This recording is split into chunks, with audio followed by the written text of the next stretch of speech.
Coucou à tous et bienvenue sur ma chaîne. On se retrouve aujourd'hui pour le taroscope du mois d'avril 2018 pour les Sagittaires, ascendant Sagittaire et lune en Sagittaire. Si vous ne connaissez pas vos signes ascendants et lunaires, je place en barre d'informations deux liens qui vont vous permettre de les calculer. Ceci est un tirage général, donc s'il ne résonne pas avec votre situation, je vous conseille de regarder le taroscope de votre signe ascendant et celui de votre signe lunaire afin d'avoir plus d'informations. Ce mois-ci, j'ai utilisé le même jeu que le mois dernier. C'est une revisite du Petit Lenormand pour les gens qui connaissent le Petit Lenormand. J'ai donc fait un tirage en 3 cartes, puis j'ai complété avec 3 cartes issues du Grand Oracle de l'amour. Et ces cartes vont venir apporter un petit conseil supplémentaire concernant votre vie sentimentale. Alors, je m'excuse par avance pour ma voix. Je ne sais pas si ça va s'entendre sur la vidéo, mais en fait ce matin je suis allée chez le dentiste et j'ai encore la moitié de la bouche qui est anesthésiée, ce qui fait qu'il est possible que je bafouille un petit peu, donc je m'excuse, je le fais pas exprès, mais du coup je sens plus ma bouche en fait, voilà.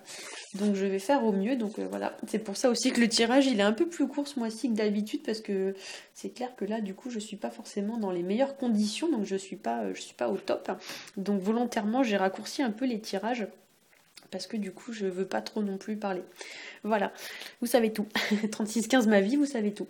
Donc on va commencer avec la première carte, c'est la carte des oiseaux. Alors dans cette version, il y a deux cartes, donc dans ce jeu il y a deux cartes des oiseaux, hein. Il y a la carte classique et il y a celle-ci qui représente en fait non pas des oiseaux mais des chouettes. Et cette carte, donc des chouettes, des oiseaux, va venir nous parler de secrets, ça nous parle de mystères, de choses troubles, de choses obscures, qui sont confuses, pas claires, ambiguës. Il y a l'idée voilà, que les choses ne sont pas forcément visibles au premier coup d'œil, hein. Ça pourrait plus particulièrement ici nous parler de mensonges, de non-dits, de sous-entendus, de ragots, de rumeurs, tout ce genre de choses, hein. Donc cette liste n'est pas exhaustive, hein, mais chacun adaptera en fonction de sa situation, mais c'est vraiment ça. Il y a l'idée qu'il y a des choses qui ne sont pas forcément dites ouvertement, et puis que du coup, voilà, ça nous mine un peu le moral, hein. Ça pourrait représenter aussi des choses que vous gardez pour vous au lieu de les rendre officielles ou au lieu de les exprimer, c'est-à-dire des choses que peut-être vous intériorisez, par exemple des pensées, des rêves, etc. C'est vraiment une carte mystérieuse, hein, cette carte-là, hein. Donc pour certains, au cours du mois, peut-être que vous pourriez être amené à lever le voile sur une situation, ou alors peut-être que vous allez dévoiler ou découvrir quelque chose. Voilà. On pourrait parler aussi avec cette carte de tout ce qui va être lié au psychisme. Donc ça peut être notre mental qui nous joue des tours, ça peut être des angoisses, du stress, enfin tout ce genre d'émotions, hein. Voilà. Au niveau de la deuxième carte, j'ai tiré pour vous la carte de la lettre, pardon, qui nous parle d'engagement. Ça nous parle aussi de contrats, de papiers à signer, de documents, etc.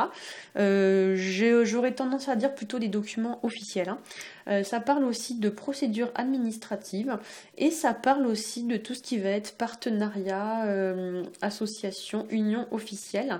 Ça pourrait aussi nous parler éventuellement de recevoir un courrier en provenance d'une institution ou alors une nouvelle en provenance d'une institution, je sais pas moi par exemple une décision de justice ou ce genre de choses.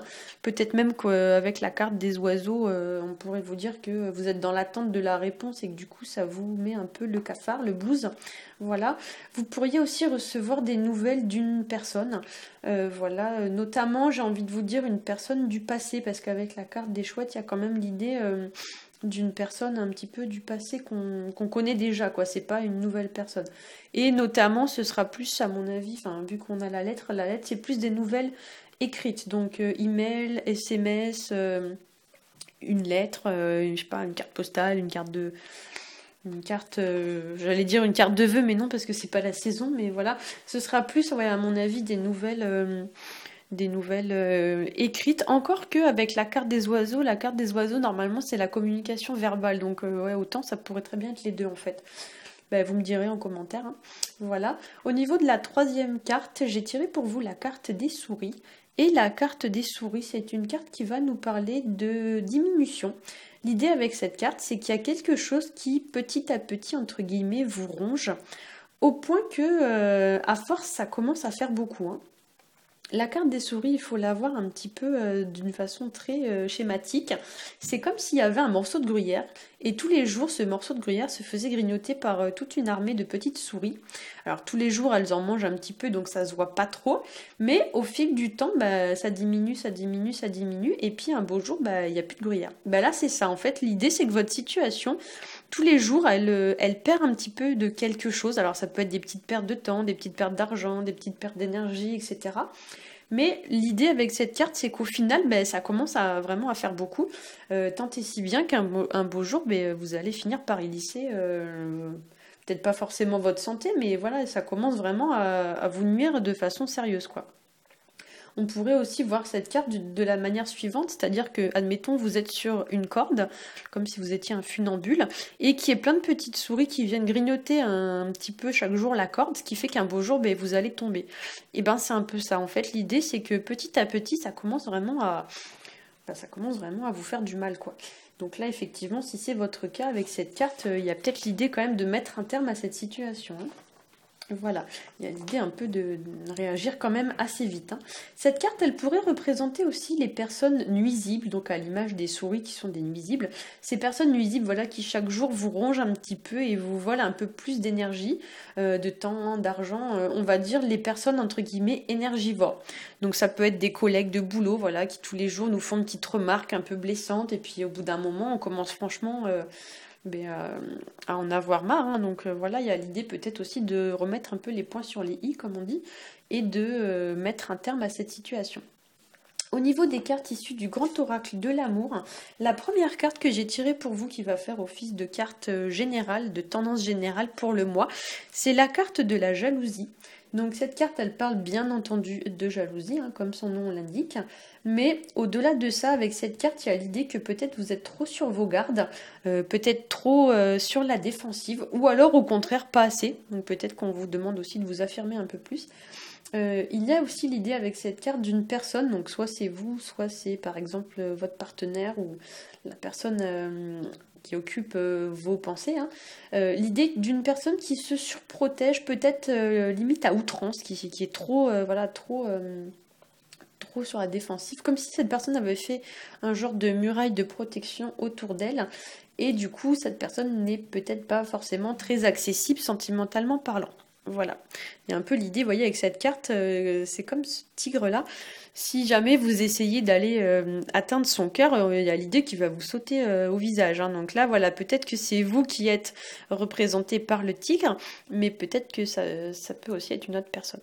Mais voilà, il y a l'idée quand même qu'il faut trouver une juste mesure entre les deux, hein. Ne pas se montrer non plus trop inaccessible. Au niveau de la seconde carte que j'ai tirée pour les gens qui sont en couple, j'ai tiré la carte de la sensualité. Alors ici, avec cette carte, on parle de rapports chaleureux, de rapports très sensuels, voilà, et surtout c'est une carte de réceptivité. La coupe, c'est un fort symbole de réceptivité, voilà. Alors je vais passer sur le Kama Sutra qui est derrière, je sais pas si on le voit très bien, je vais essayer de faire un zoom. Ouais, je sais pas si on va voir très bien. Voilà, en fait, on voit pas très bien, mais derrière cette coupe, il y a un livre qui s'appelle le Kama Sutra, donc je vais pas vous faire de dessin, mais il y a peut-être, voilà, l'idée de se montrer plus chaleureux et plus réceptif dans les échanges, notamment sur ce plan-là, quoi. Voilà, on va pas développer. C'est une carte aussi qui vous encourage peut-être à accueillir les choses de manière plus positive et à donner en retour à votre partenaire, et ce de façon juste et équitable, c'est-à-dire que vous devez donner autant que ce qu'il vous donne, autant que vous recevez. Sur le plan numérologique, là on est quand même sur du 3, donc il y a vraiment, avec le 3, c'est un chiffre qui va symboliser la communication, hein. Donc il y a l'idée, voilà, de dire peut-être plus ouvertement les choses. Au niveau de la dernière carte, qui va s'adresser aux personnes qui sont célibataires, j'ai tiré pour vous la carte de l'illusion. Et la carte de l'illusion, c'est une carte donc qui parle d'illusion, bien sûr. Mais ici, on va peut-être vous demander de voir au-delà des apparences. Il y a l'idée, voilà, qu'on ne doit pas s'arrêter à ce que l'on pense être la vérité, parce que peut-être c'est pas la vérité. Avec l'association des cartes de la jalousie, de l'illusion et des 3 premières cartes, pour moi il est possible ici aussi que sur le plan sentimental, il y ait quelqu'un qui ne soit peut-être pas tout à fait honnête avec vous. On avait d'ailleurs cette notion avec la carte de la chouette. Il y a l'idée peut-être qu'on vous ment ou qu'on essaye de vous berner, hein. Donc voilà, essayez quand même de faire un peu la part des choses, hein. Ne restez pas, comme la carte vous dit, dans l'illusion. Voilà. Ou alors peut-être que vous avez été par le passé berné sur le plan sentimental et que du coup, comme l'indique la carte de la jalousie, vous vous surprotégez histoire de ne pas revivre cela à nouveau. Et dans ce cas-là, on vous met quand même en garde sur le fait de veiller quand même à rester accessible. Voilà. J'espère que ce tirage vous aura plu. Si c'est le cas, n'hésitez pas à liker, à partager et à vous abonner. Pour ma part, je vous souhaite un très bon mois d'avril et je vous dis à bientôt.